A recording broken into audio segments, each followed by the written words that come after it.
Good morning guys. Yan, madamo. Alam niyo po ba kung bakit ako nandito?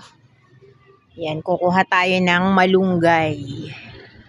Malunggay at mag-aalis tayo ng dahon ng kamyas. Sabi po, ang dahon ng kamyas ay dapat nating alisin kapag kaya na sobra-sobra na. Para po magkaroon ng bunga. At yan naman po ay proven ko na. Proven ko yan. Pagka maraming dahon yan, tinatanggal ko talaga yan.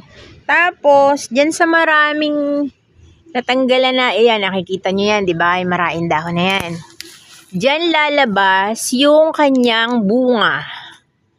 Lalabasan niya ng bunga.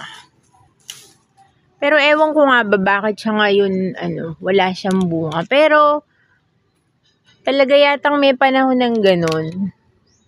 Yung ibang puno din po ng kamyas, ganyan din siya.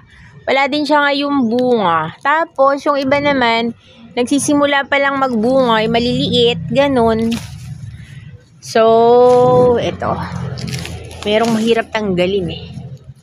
Kasi sabi nung pinagbilan ko noon yan, para daw magbunga, aalisan daw ng dahon. Yan.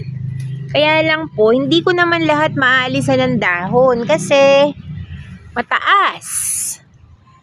Alisan lang po natin ng dahon yung naaabot lang natin.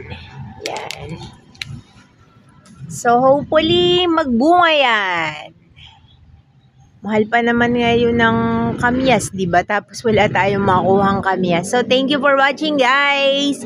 Ito po ang puno ng kamyas sa mga batang hindi kilala ang puno ng kamyas. So, yan ang puno ng kamyas.